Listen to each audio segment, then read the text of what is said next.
Eles foram os primeiros habitantes de Campos, mas começaram a receber o protagonismo merecido há poucas décadas.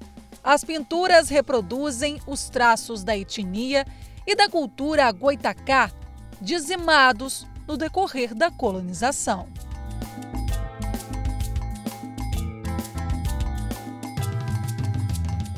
Quando os europeus chegaram aqui, eles se surpreenderam com a quantidade de indígenas habitando aqui essa região, né? Então, do Cabo de São Tomé, a capitania de São Tomé, que foi uma doação do rei de Portugal ao Pero de Góis. O Pero de Góis ele vai fazer uma tentativa de construção da Vila da Rainha. Infelizmente, os nossos indígenas, ou felizmente, os nossos indígenas sentiram que o seu território estava sendo realmente invadido e eles contra-atacaram, né? Foram lá e derrubaram essa primeira construção.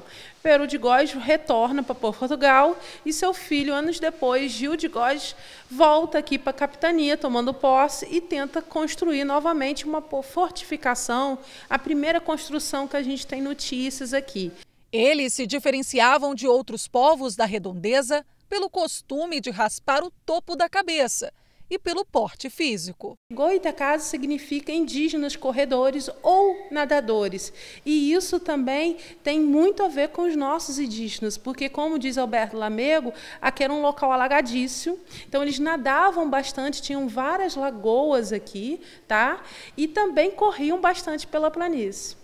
O próprio nome Campos dos Goitacazes é inspirado nos indígenas, já que os europeus reconheciam estas terras como um campo aberto do povo goitacá. E para ensinar as crianças campistas, o que por muitos anos não foi contado nos livros de história, o Museu de Campos tem desenvolvido atividades como esta, o de proporcionar aos pequenos um dia de arqueólogo.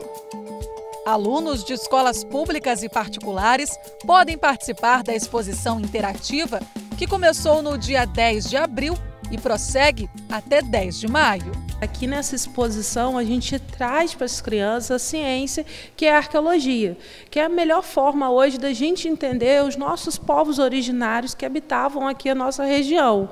Através do livro, né, Pesquisas Arqueológicas sobre o sítio do Caju, aqui em Campos tem um sítio arqueológico, pena que ele foi aterrado, é aquela pracinha que fica em frente ao cemitério do Caju, dali tirou 5 toneladas de material arqueológico, né?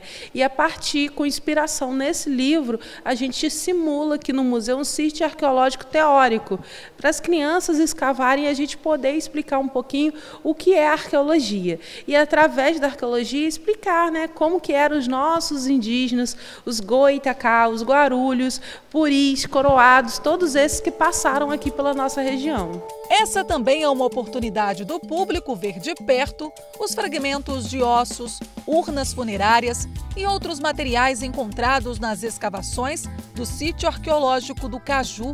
O trabalho foi dividido em 4 missões, entre os anos 60 e 90.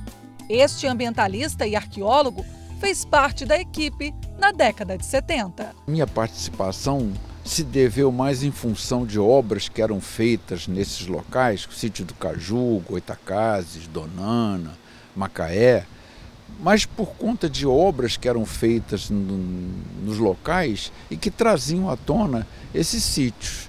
Muito embora o sítio do Caju já fosse conhecido há bastante tempo através de arqueólogos do Rio de Janeiro. O sítio do Caju foi bastante importante quanto à quantidade de material cerâmico que foi localizado. E muito mais antes do que isso, quando houve o rebaixamento daquela avenida que passa em frente ao cemitério, na década de 60, muito mais material foi encontrado. Agora esse material foi levado para o Rio com a promessa de ser devolvido totalmente a Campos quando houvesse um museu. Parece que isso não aconteceu. O Caju é o maior cemitério de Campos dos Goitacazes e de todo o interior do estado do Rio de Janeiro. As escrituras antigas também mostram que em um subdistrito de Campos, os indígenas eram denominados de guarulhos, o que explica o nome Guarus. Os indígenas que por aqui habitavam ainda eram alvo de mitos e lendas, desmistificados no início do século XX, mas que permanece no imaginário popular até hoje. quando os 7 capitães que iniciaram uma colonização contínua na região chegaram aqui, não encontraram Goitacá agressivo, né? Agora, os puris, sim, os puris resistiram mais. Isso não é nada contra eles, não. Eu acho que eles tinham o direito de fazer isso, até porque estavam defendendo seu território. E eles não agrediram, não foram eles que entraram no território dos outros. Então, os puris tinham assim uma fama de muito resistentes, muito corajosos e também muito primitivos, né? Mas o que não significa isso.